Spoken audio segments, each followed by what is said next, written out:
Lagos, the nation's commercial capital. This is the News at 10. Live from Channels Television. Reporting tonight, Ayotunde Balogun.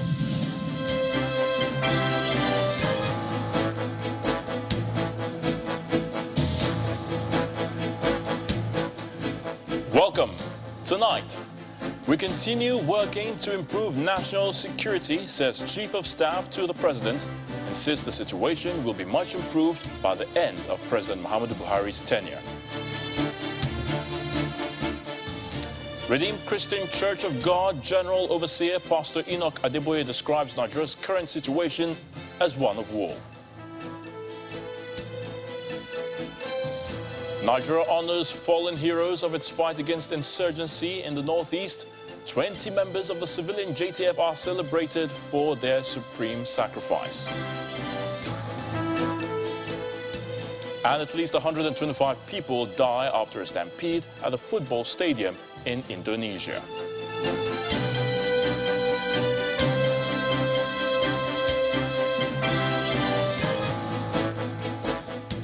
We begin with security, and despite the menace of banditry, terrorism and other violent crimes ravaging different parts of the country, the Chief of Staff to the President, Professor Ibrahim Gambari, is assuring Nigerians that President Muhammadu Buhari will leave the country safer than he met it before he exits office in May 2023.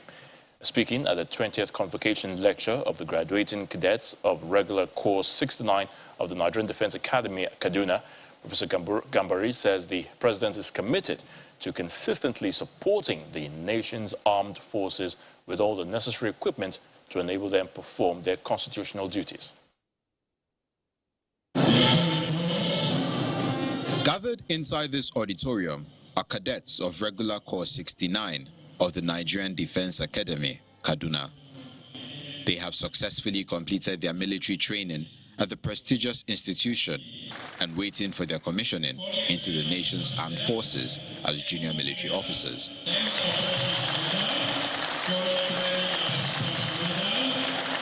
Ahead of their passing out from the academy, a lecture series has been organized with the theme National Security, Defense and Diplomacy in a Changing World Order. And the guest speaker is the Chief of Staff to President Muhammadu Buhari, Professor Ibrahim Gambari. He begins his lecture by reeling out efforts of the federal government to tackle insecurity in the country. Mr. President has never missed the opportunity to show his commitment to the armed forces of the Federal Republic of Nigeria, to their training, to the promotion of their professionalism, and to providing the equipment for which or with which the armed forces will carry out their duties as the guardians of our security, our sovereignty, and territorial integrity.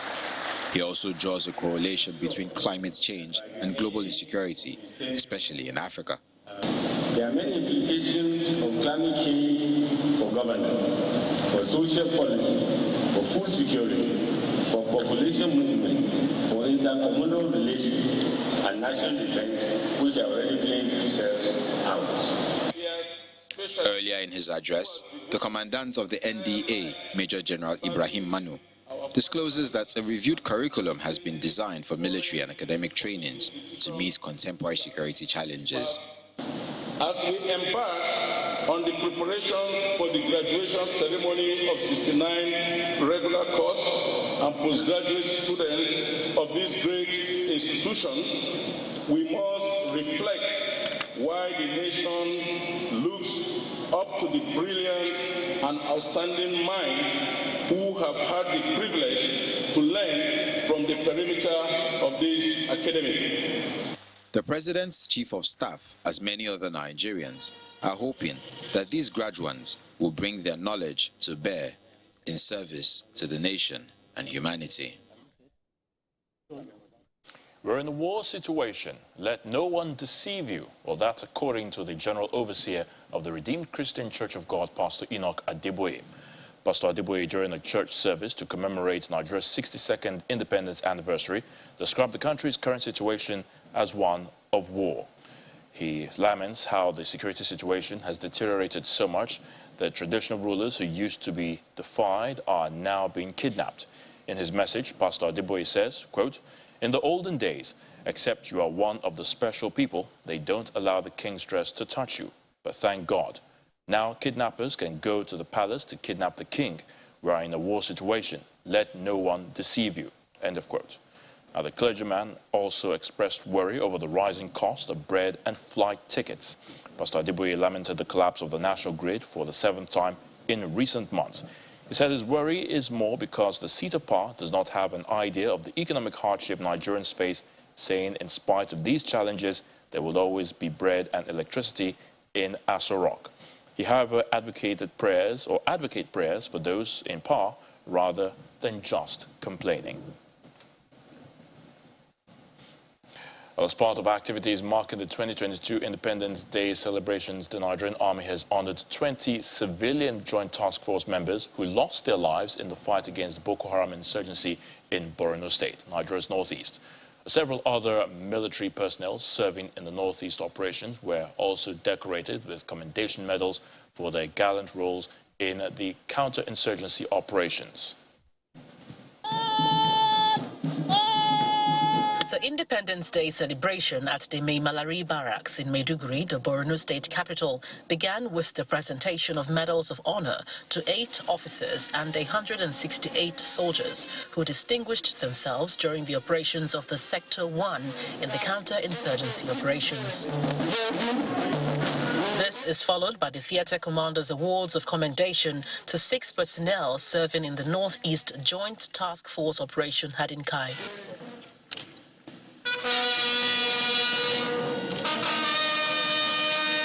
20 fallen soldiers of the civilian JTF were also honored for their contribution to the counter-insurgency operations. General Officer commanding 7th Division and Commander Sector 1 Northeast Operation Hadinkai, Major General YD Shuaibu, applauds the contributions of the civilian Joint Task Force in the operations of the military. Our gathering here tonight is to recognize and appreciate the sacrifices of our brave civilian Joint Task Force in the ongoing war against our armed enemy, Boko Haram and Iswap insurgents. The heroism of this special breed of Nigerians who knew danger and risk all, who knew that they would lose their lives, they bond with their families, who knew their wives and children, and the widows and fatherless, yet they happily signed on to defend their ancestral roots. Extolling the bravery of troops serving in the Northeast, the theatre commander of the Northeast Joint Task Force states that the Nigerian Army will not rest on her resolve to deal with all criminals and terrorists from the shores of the country. This nation is a great nation. Whatever challenges we're having is just momentary. At this juncture, I wish to once again remind those terrorists out there that the door to amnesty is still open. Embrace peace. Surrender your arms and comfort. The government is giving the opportunity for humanity's sake. I also pledge to surrender and come out of the devilish act, and you ensure of safety and rehabilitation. Journalists covering the operations in the Northeast were also given awards of commendation by the theatre commander. We're still talking security, and the situation that started off by affecting Nigeria's northeast region has now grown to involve not just other parts of the country, but in fact, West Africa. That's the view of the former Chief of Army Staff, General Abdurrahman Dambazao. General Dambazao told Channels Television's Ladia Keridulale on our current affairs program Newsnight that initially some of Nigeria's neighbors did not pay heed to the threats posed, but that today all are now contributing towards tackling the security challenges. This has become a regional issue in that it's an issue that has engulfed the whole of the Lake Chad Basin region. And it is an issue that also has connection with the Sahel region as a whole. If you know that there is the issue of G5 Sahel, which are a group of countries who are also showing concern about insurgency within the Sahel, and specifically in Mali, Burkina Faso, and Niger now. And so it's a regional issue as a whole. And even Benin, our neighbor, is getting some touch of it. So we initially people even some of those Lake Chad Basin countries did not show much concern about it. They thought it was a Nigeria's problem, but until it came very much a reality that it was a regional problem, and all the countries led by President Muhammad Buhari in 2015, refocused attention on multinational joint task force, which is now based in Chad under the command of a Nigerian officer since it has been established. And of course, even Benin Republic, which is not a member of the Lake Chad Basin Authority Commission, is contributing towards that because it's also a threat to it. And I want to say that it's a threat to the whole of West Africa. For the full interview with General Dambazao, do watch Newsnight tomorrow, Monday, October the 3rd at 9 p.m. right here on Channels Television. Well, the Nigerian Army has promised to continue to engage in projects and programs to improve the welfare of its men and officers, especially those at conflict zones. That promise is from the GOC 82 Army, Major General Umar Musa. He was speaking while addressing men of the 82 Army Division in Abia State. He also inspected some ongoing projects which he insists are part of the welfare packages that is meant to boost the morale of the officers.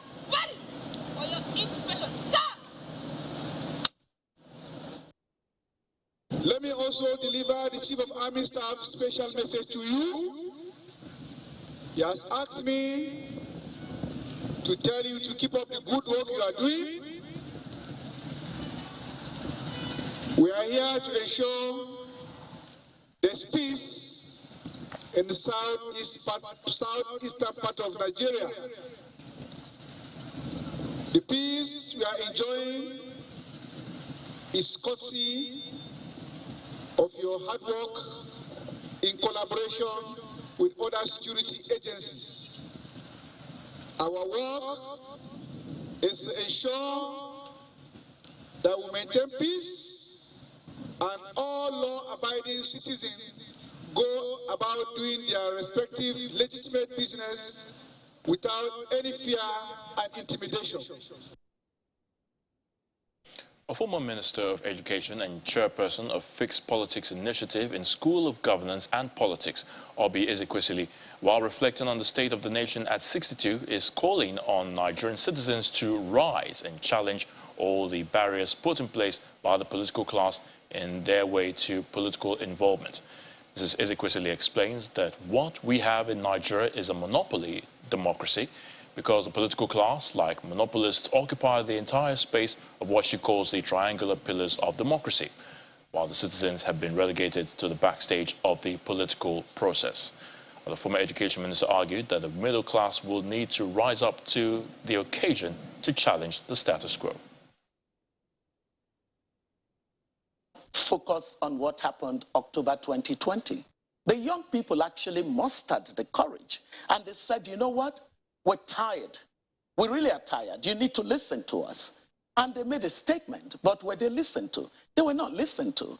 And it was so characterized, it was mischaracterized as something other than what the young were saying. Frankly speaking, I just sometimes imagine how differently this society, this governance process would be in our country if those in leadership would listen. Could there be an imminent threat on the regular traditional political class in this country. What we have is a monopoly democracy. We have monopoly democracies because the political class act like monopolies. They totally occupy the entire space of what I call the triangular pillars of democracy, and then the citizens are on the periphery. The regulators of the political process are also in the pocket of the political class. So the supply side is dominant, and therefore they exercise the authority of the monopolies, who has no incentive to give you anything of value.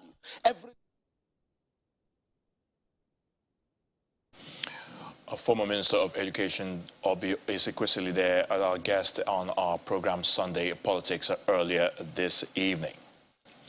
In part two, after the break, what are the implications on the speedy justice delivery of a reduced number of Supreme Court justices? We've got a special report on that. Please stay with us.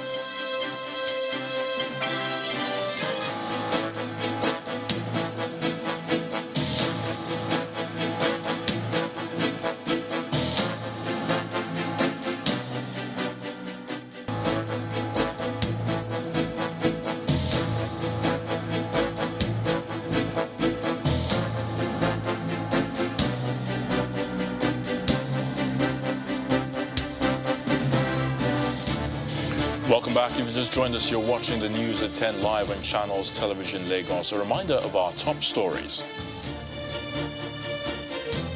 We continue working to improve national security, says Chief of Staff to the President, and says the situation will be much improved by the end of President Muhammadu Buhari's tenure. Redeemed Christian Church of God General Overseer Pastor Enoch Adeboye describes Nigeria's current situation as one of war. Nigeria honors fallen heroes of its fight against insurgency in the northeast. 20 members of the civilian JTF are celebrated for their supreme sacrifice. And at least 125 people die after a stampede at a football stadium in Indonesia.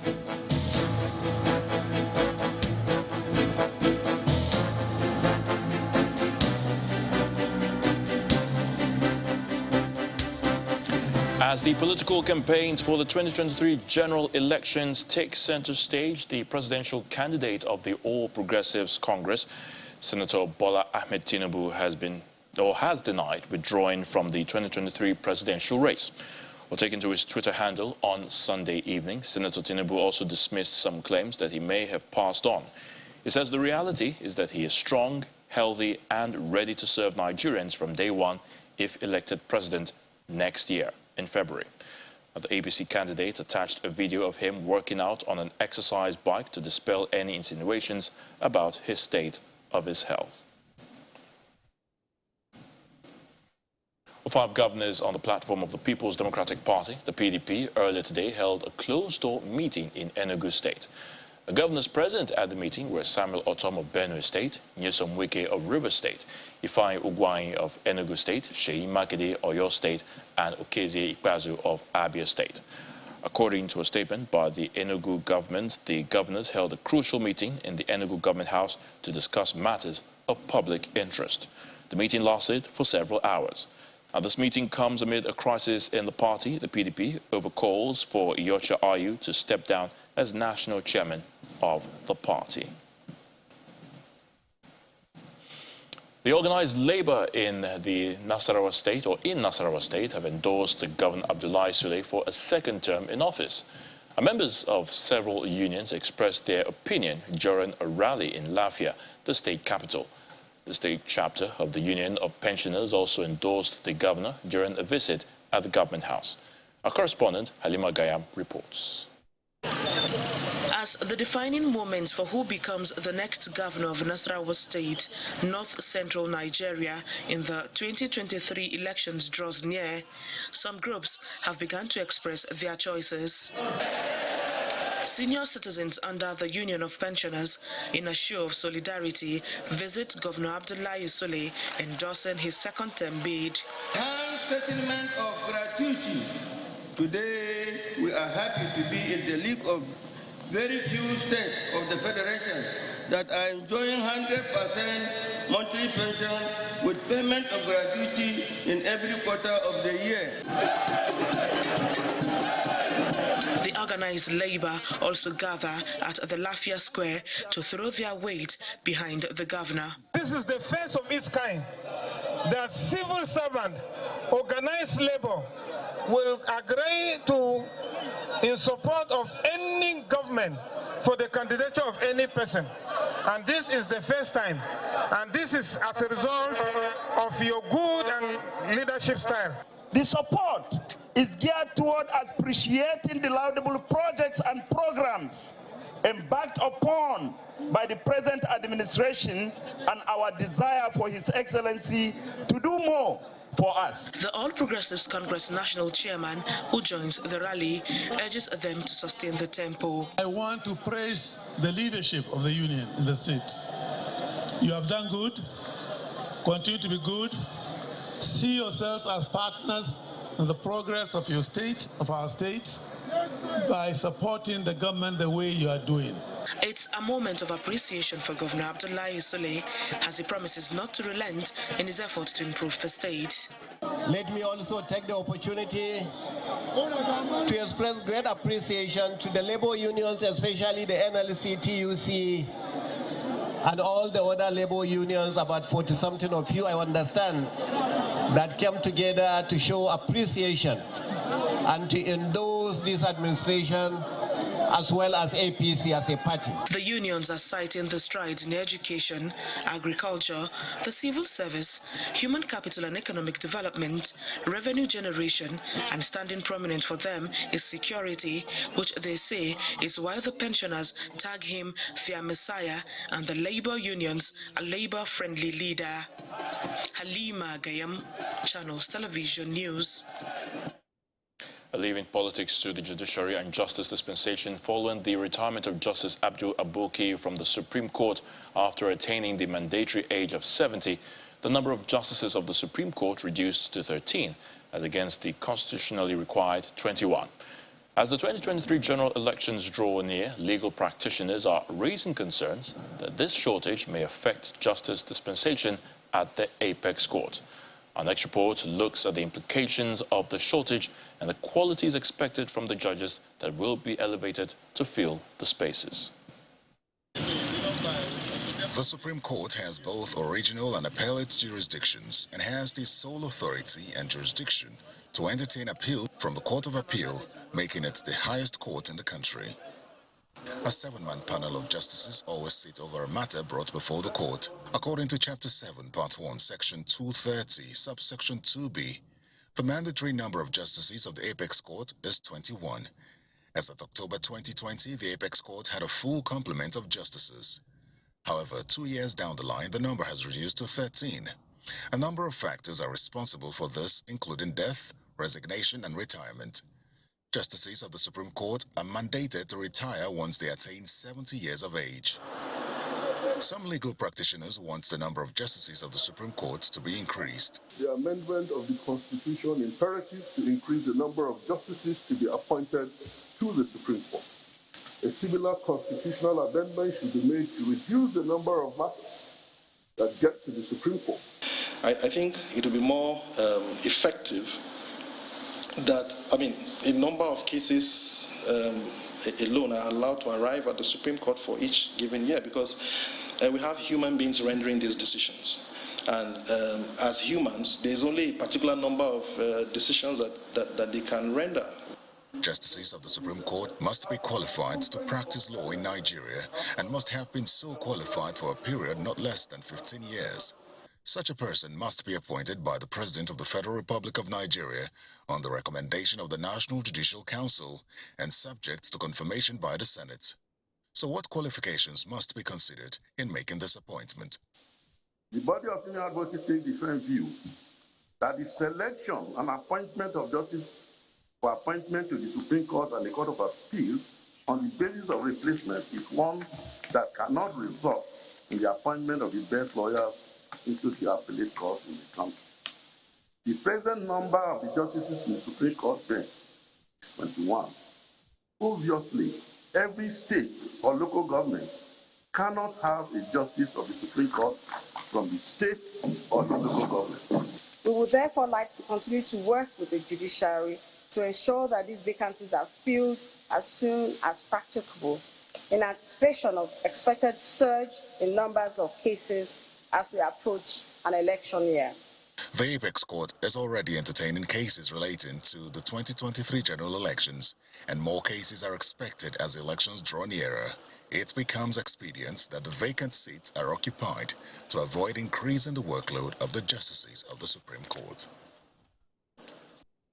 The Socio-Economic Rights and Accountability Project SERAP is asking President Muhammadu Buhari to declare his assets at the end of his tenure as president to demonstrate his commitment to transparency, recommit to transparency, and demonstrate leadership by publicly committing to publish assets of declaration at the end of his tenure of office and encouraging other members of his administration to do the same.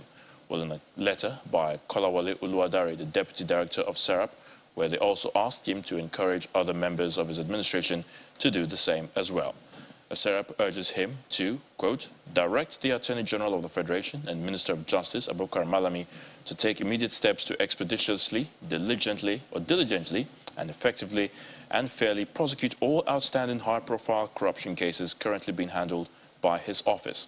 SERAP also asked the President to encourage all presidential candidates to also publicly declare their assets ahead of the general elections next year. Vice President Professor Yemi Osinbajo is asking the private sector to work with the federal government in redefining Nigeria's agriculture for a better future. He made the call at the official commissioning of Panderic Novum Farms and over 12,000 hectares of land dedicated to maize farming, processing poultry feeds and production of high-quality maize meal for human consumption. Nasarawa State is home to Pandagric Novum Limited, a maize farm which sits on an over 12,000 hectares of land. Aside maize farming, Pandagric also provides high-quality poultry feeds for poultry farmers that will enable them make profit and fill the protein gap in Nigeria. Vice President Professor Yemi Osinbajo is a special guest of honor at the official commissioning of the farm, and he makes a case for increased collaboration between government and the private sector. What we see today confirms that there is opportunity in Nigeria for solid investments in agriculture, while government commits to creating an enabling environment. We'll look to the private sector for the investments to galvanize growth in this sector. And we must indeed work together to redefine agriculture for the future of Nigeria. Governor Abdullahi Sule of Nasarawa State is the host, and he hopes to take the collaboration a notch higher. We are very keen on promoting agriculture in our state, considering the immense economic impact. Essentially, it is among the top two key feeders of the Industrial Revolution that we have embarked upon, and it is therefore critical in achieving the aspiration of the state government.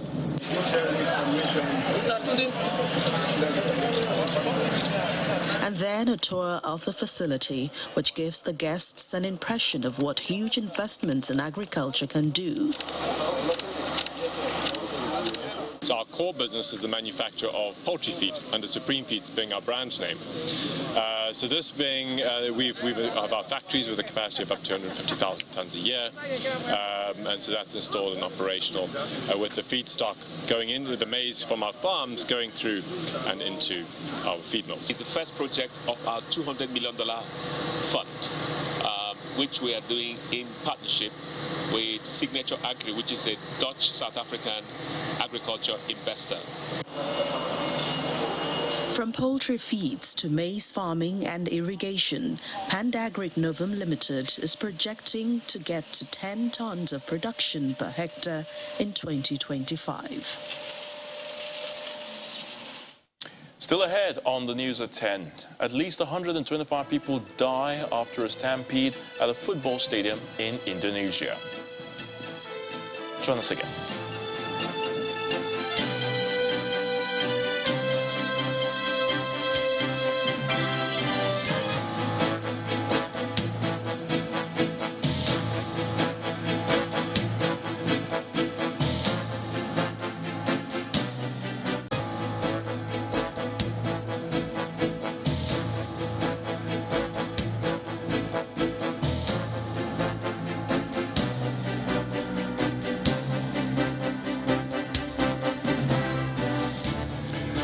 Welcome back. As access to white-collar jobs continue to be a major challenge in developing countries, experts in agriculture have asked young graduates, associations and groups to embrace poultry farming in order to be self-employed. In this report, Channels Television examines how individuals and associations have ventured into the poultry farming business to make income, as well as become the employers of labor in Yobe State. Following the northeast insurgency in most rural communities in Yobe State, farmers are now taking to poultry farming as a means of survival. According to the Food and Agriculture Organization 2019 report, annually 454 billion tons of meat and 21 billion eggs are produced in Nigeria, with local production only meeting 30% of demand for chicken, eggs and meat, despite about 85 million Nigerians involved in the business. Poultry farming is a very big enterprise in Nigeria, and it's relatively low in capital. When the need for capital is relatively low, and then you can do it at your own level.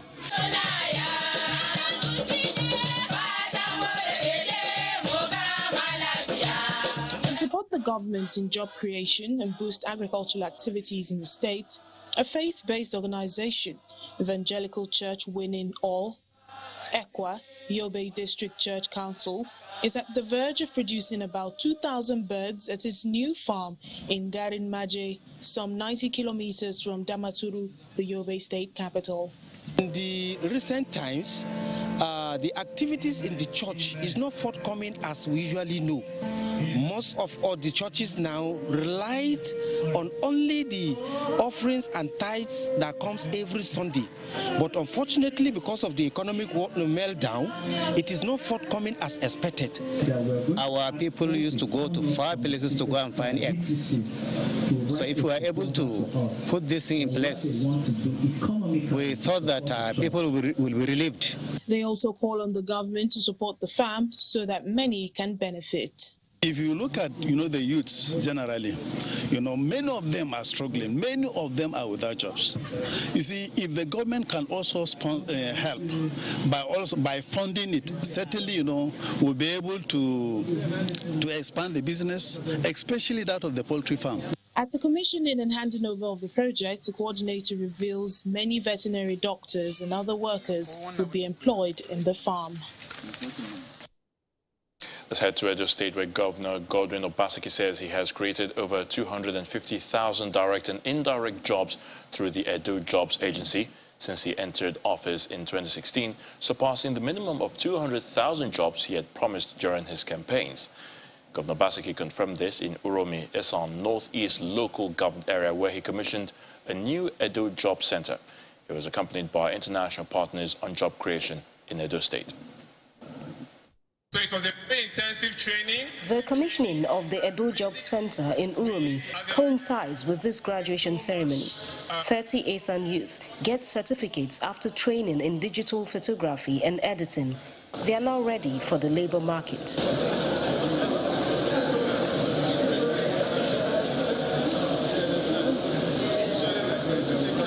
His Excellency, Mr. Godwin Noregase Obaseki. These, the governor says, are dividends of a tripartite arrangement between the Edo State, Swiss and German governments to empower youth through skills acquisition. When I was campaigning to be governor in 2016, I went around this state and I did what most politicians will not do. I said that my first term of office, I promised that I would create a minimum of 200,000 jobs.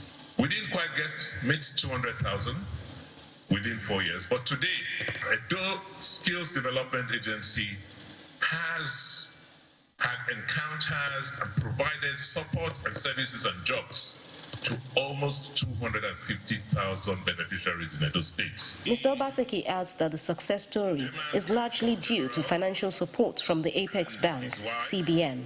He requests that the credit facilities continue. We just want also to use this opportunity to appeal to the central bank that rather than withdraw money, the credit for small businesses at this time with the economic hardship, they should reconsider allowing us to reapply these small business loans to more businesses and even consider increasing the amounts of such loans so that we can give more opportunities to young people who are beginning to start their own businesses. The Uromi office of Edo Jobs is then declared officially open. Congratulations on the opening of the Uromi Job Center. From the latest to the first, the entourage moves to Edo Job Center in Benin City, the state capital. The German Consul General, Wirt Bonner, commends Edo State for its youth empowerment drive. I've been to Uromi now on the countryside really, and it was very impressive to see how much is already going on the ground with skills training, with interview training, you know, not just to find jobs better, but to be able to offer something to the job market. The Edo Job Centers are designed not only to provide skills acquisition, but also to offer recruiting services for those looking to hire workers.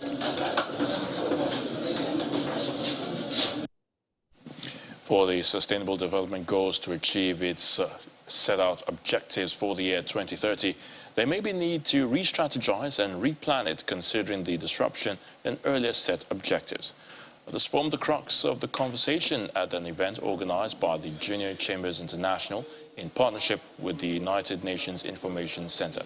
At the event, participants underscored the need to replan the goals considering the impact of such disruptions like the COVID-19 pandemic and the Russia-Ukraine conflict. However, they enlist the support of everyone to achieve the goals in the overall interest of Nigerians. We understand in JCI that there have been lots of conversations around the SDGs, around its emergence, where we are at right now, but even most especially, like you mentioned, where we are going to be at the end of the goals, which is the foundation of why we put together this forum, to be able to have that conversation as to what are the things we need to be doing, especially with regards to young people.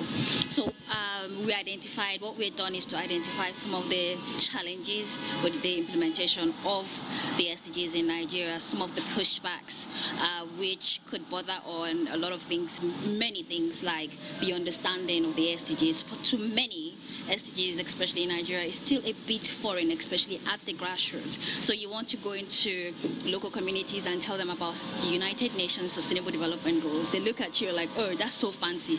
That's not us. How does it relate to us? So what we intend to be able to do is to figure out ways, the best ways to be able to communicate the SDGs. Okay, first, we're talking today about rethinking the SDGs because a set of events since the SDGs were launched have changed the course of events. I mean, COVID-19 came in 2020, and has changed a lot of things. We can see the effects of COVID-19 in so many things that we do. Again, we've had a war between Russia and Ukraine over the last few years. That requires us to, the war is impacting everything else. So if we're taking 5 steps, we've gone a few steps backwards with this. So we think that we decided to bring everybody together to look again at the SDGs, to look at what we can do to partner better with the government. People typically think that it's a government responsibility to achieve the Sustainable Development Goals. So we're saying to government, okay, what are you doing to create an enabling environment for businesses to thrive? Businesses, what are you doing to reduce carbon emission? What are you doing to do businesses more sustainably? To civil society, I mean, we're looking at how we are advocating better for the Sustainable Development Goals. And I mean, we think that if we take up these kind of conversations a bit more regularly, we're able to get Nigeria on course to achieving the 2030 agenda, because right now we're not doing great as a nation, and that's a source of concern for us as an organization. The United States Agency for International Development, USAID, says it has delivered early grade reading interventions to 400,000 learners in Adamawa and Gombe states through its Strengthening Education in Northeast Nigeria Sense Activity project. This was made known by the USAID Sense Agreement Office representative during the handing over of teaching materials to Bauchi and Sokoto states for implementation of the Sense project. Well, according to USAID, investing in high-quality education for children and the youth will help in building the human capital, thereby leading to the country's development and growth, hence its commitment towards scaling up technical assistance and infusing global best practices for teaching of early grade reading for primary 1 to 2 learners across the country.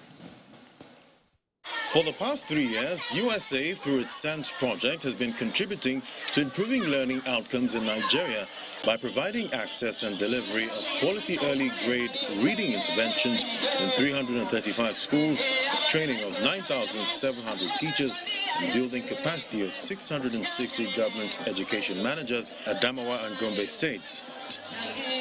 This meeting of key stakeholders is at the instance of the USAID in collaboration with the American University of Nigeria, Yola, as implementing partner to hand over the teaching and learning materials.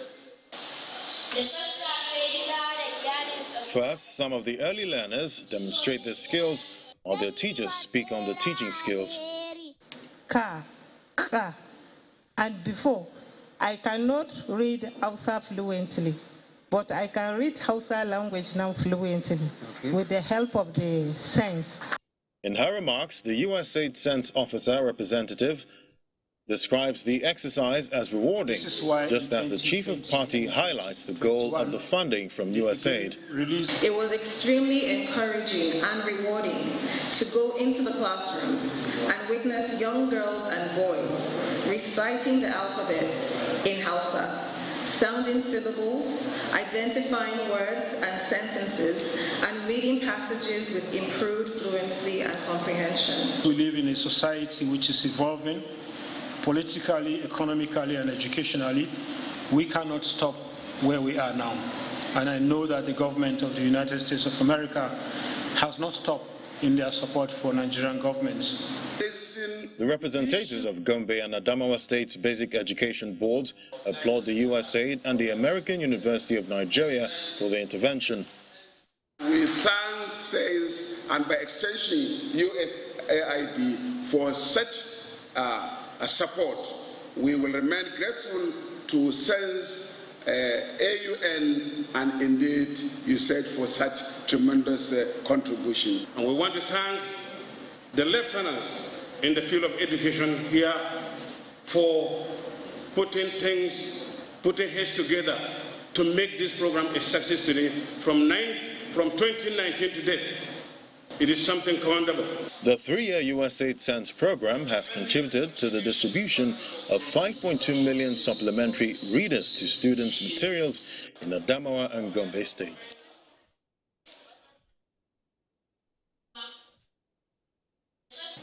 Well, Nigerians in South Africa and diplomats from other nations were hosted by Nigeria's High Commissioner, Ambassador Mohamed Manta, to mark Nigeria's Independence Day. He used the occasion to celebrate Nigeria as well as our relations with South Africa, which he says could still be improved further. Well, the South African government was represented by the Minister for Agriculture, Land Reforms and Rural Development, Toko Didiza, who praised the country for efforts towards nation building and Africa's development. The guests, friends of Nigeria, and various Nigerian community groups were given a warm and glitzy welcome at the High Commissioner's residence.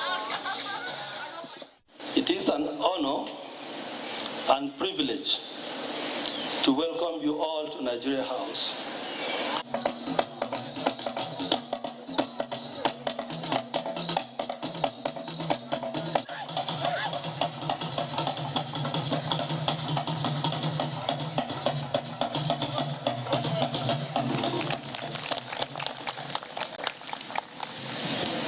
Representing the South African government, Agriculture, Land Reforms and Rural Development Minister Toko Didiza wished President Muhammadu Buhari, Nigerians and Nigeria well, adding that South Africa remains committed to improving especially the problematic aspects of relations between both countries.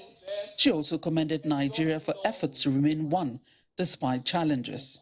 We're reminded of the fact that this most populous nation in our continent was ushered from colonial rule to the current democratic dispensation without bitterness and bloodshed. Despite the ethnic, religious, and regional diversity, South Africa is pleased that Nigerians up to today are continuing their steadfast drive and determination to ensure that theirs remain a united an indivisible nation. Minister Didiza's well wishes were also shared by members of the diplomatic corps present. I wish Nigeria to be more strong. We are West African. We know that Nigeria is our locomotive of our integration process in West Africa. I wish all the best to the people of Nigeria and beautiful future for the country. And I'm very proud and happy that Nigeria opened its embassy in Lithuania very recently. The only African country which has its embassy in Lithuania.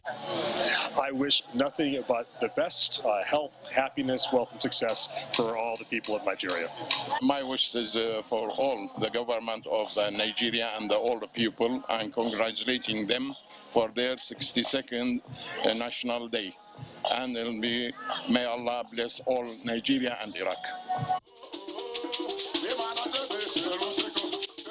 There was more of Nigeria to taste and see for the many guests, and the host, Nigeria's High Commissioner to South Africa, Ambassador Muhammad Manta, shared his wishes and prayers for Nigeria. I pray that we have good governance coming out of the 2023 elections and continuity of programs for the development of our infrastructure, for the development of our citizenry, with particular emphasis on the youth. And that's no doubt the collective prayer on the lips of many Nigerians as the next general elections approach. From Pretoria, South Africa, Betty Dibia, Channels Television News. From South Africa, let's head to the U.S., where residents in Florida and the Carolinas are picking up the pieces of their homes and businesses after Hurricane Ian brought about devastation and destruction.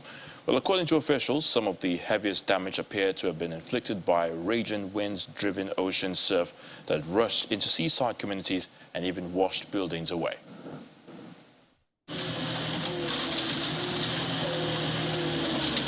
Troops from the Florida Air National Guard began cleaning debris from the streets of Fort Myers Beach after Hurricane Ian battered Florida's coast and flattened homes. Using front loaders and backhoes, soldiers serving in the 202 Red Horse Squadron started the long process of clearing the remains of houses and boats from the streets of the coastal island. Florida, North and South Carolina are trying to recover from the destruction wrought by Hurricane Ian, one of the most powerful storms to hit the U.S. mainland that left tens of billions in cost and an unknown death toll in its wake. Both moved down June 15th or June 1st, and I was down getting the house ready and everything, and here come the hurricane, and I had to evacuate and everything, and now I've lost everything. Everything, my life savings, everything, my tools, everything. Both the number of casualties and repair costs remain unclear, but as Florida entered its third day after Ian first hit, the extent of the damage is becoming apparent. U.S. President Joe Biden has already approved a disaster declaration, making federal resources available to counties impacted by the storm. To state the obvious, you can't go without saying how heavy the devastating hurricane storms in Puerto Rico, Florida, and South Carolina. And yes, we owe Puerto Rico a hell of a lot more than they've already gotten. The storm struck Florida's Gulf Coast on Wednesday, turning beach towns into disaster areas before hitting wind speeds as it plummeled waterfront Georgetown north of the historic city of Charleston in South Carolina. Roads were flooded and blocked by trees, while a number of piers were damaged. Around 1.9 million homes and businesses are thought to be without power in the Carolinas and Florida. France has condemned attacks by angry demonstrators on its embassy in Burkina Faso following the nation's second military coup in a year. Well, in a statement, France said the security of its compatriots was its priority following the coup. Well, on Saturday, protesters attacked the French embassy in the capital, Ouagadougou.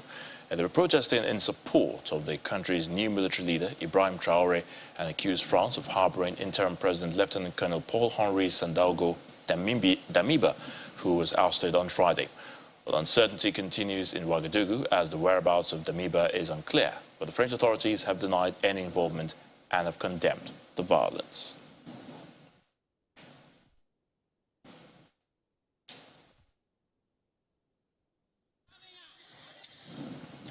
In sports news, at least 125 fans have been killed at a football match in Indonesia after police fired tear gas, causing chaotic scenes where fans were trampled upon and even suffocated.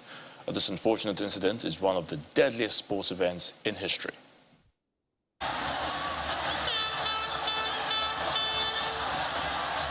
It was a dark day in Indonesia when at least 125 people were killed and 180 others injured in a stampede and a riot in the aftermath of the home team Arema FC's loss to bitter rivals Persebaya Surabaya at an overcrowded stadium in Malang, East Java.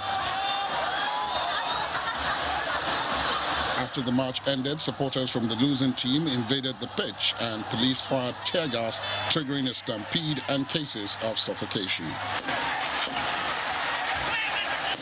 Indonesian President Joko Widodo says authorities must thoroughly evaluate security at matches, adding that he hopes this would be, quote, the last football tragedy in the nation.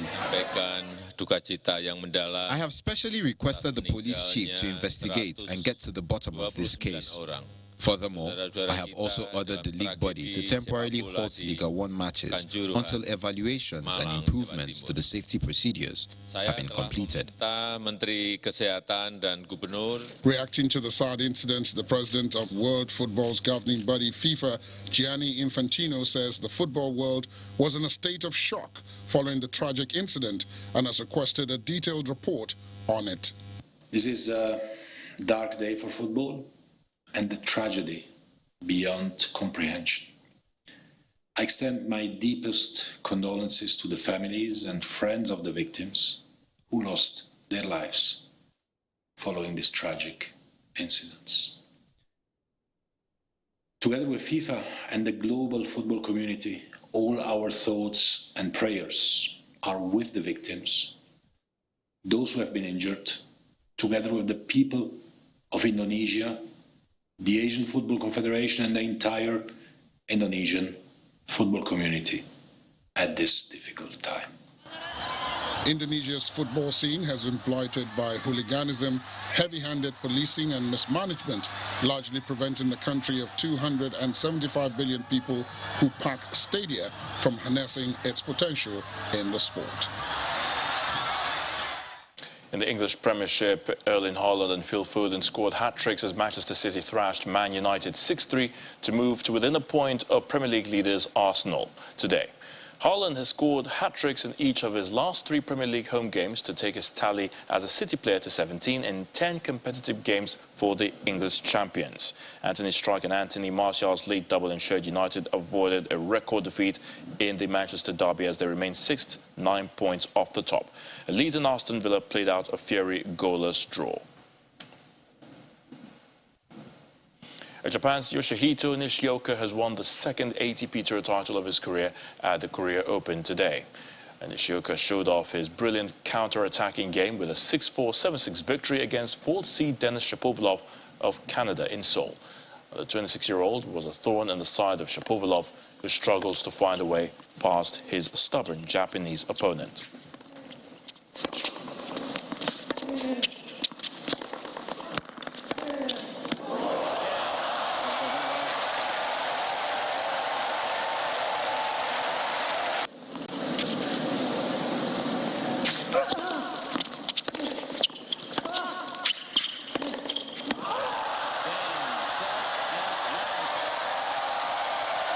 Nishioka. 2 sets to love. 6-4, 7-6.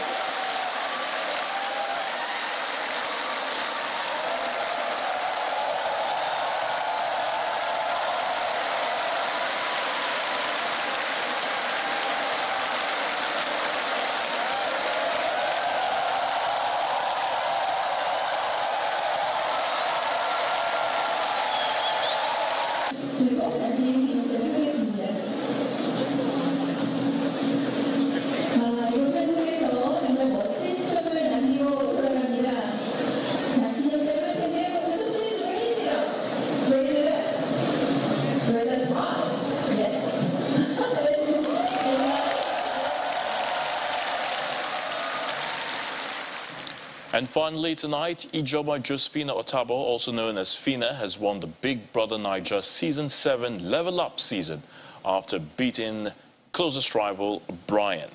Now, she defeated other housemates to clinch the 100 million naira prize at stake during the final and last eviction show. Today's victory makes her the second female to clinch the BB Naija top prize 3 years after Mercy Eke won it. Now, the 2022 edition's grand prize is the highest since the BB Naija started back in 2006. Earlier, the organizer had said the grand prize comprised of 50 million naira cash and 50 million naira as an estimation of prizes from the show's sponsors.